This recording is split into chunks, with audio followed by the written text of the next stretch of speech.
Nasubukan niyo na po ba na maka-experience yung alam mong pag sinabi mo yung totoo, baka hindi nila ako tanggapin, okay? Tanggalin niyo muna yung isipan niyo sa mga politika po. Ito po ay pang-individual, okay?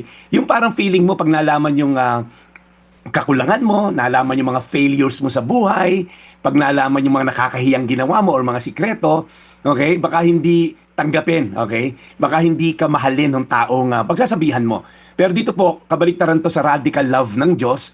Ang title po ng aking share ngayon, Fully Known Yet Fully Loved. Sabi po sa Romans 8:1, therefore, there is now no condemnation for those who are in Christ. Ang totoo po, kilalang kilala po tayo ng Diyos. Lahat ng failures natin, kahinaan, even yung mga prideful moment natin, and yet God chose to send His Son para mamatay sa ating mga kasalanan. Una po sinabi rito, God knows the worst about you and still chooses you. Wala rin pong kondemnasyon dito sa pagmamahal ng Diyos. Sa mundo po, acceptance is conditional. Accept ka namin basta maayos ka, perfect ka. Mahal ka namin basta sumusunod ka sa mga utos namin. Proud kami sa'yo bilang anak basta nagdadala ka ng glory dito sa pamilya na to. Lagi kang honor. Pero po kay God, iba. Alam niya yung kaibuturan ng ating kaluluwa. Alam niya na ikaw ay, alam mo yon yung beyond loving, and yet minahal niya tayo. Alam ng Diyos yung nakaraan natin, alam pa rin niya yung gagawin mo, and yet sabi niya, you are mine. Ngayon po, ang gusto ko lang pong i-share na isang quote po kay Tim Keller, isang patay na po itong pastor na to sa New York, isa po siya sa iniidolo ko. Sabi niya, to be loved but not known is comforting. Yung minahal ka kahit Facebook profile pic pa lang, nag-I love you na, nagchat-chat pa lang kayo, hindi ka pa nga kilala o nakikita personal, comforting siya, minahal ka kahit di ka pa kilala, pero superficial. Pero yung makilala ka ng lubusan, hindi ka minahal, yun ang ating greatest fear.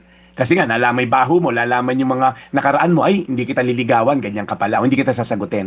Pero po, to be fully known, and yet truly loved, ganun po magmahal ang Diyos. Alam yung mga kakulangan natin at mga kasiraan natin, and yet minahal tayo ng Diyos. Kaya po gusto ko lang kayong encourage as we end, yung pagmamahal po ng Diyos doesn't cover yung mga kasalanan mo, but it changes you. Yung pagmamahal po ng Diyos, binabago tayo from the inside out. Willing ka ba magbago pag naintindihan mo yung pagmamahal ng Diyos? Kaya ito pong Daily Bread Devotion, araw-araw po, lagi pinapamahagi lang natin na ang Diyos mahal ka. Ang kailangan mo lang, parang prodigal son, tumalikod sa iyong mga kasalanan at harapin mo siya at siya'y naghihintay para yakapin ka. Warts and all. Ibig sabihin, kahit na ano pa ang iyong nakaraan, mamahalin tayo pabalik. So stop hiding, stop pretending. You can step into freedom because of God's love. Sabihin mo na malakas sa sarili mo, fully known yet fully loved. Yan.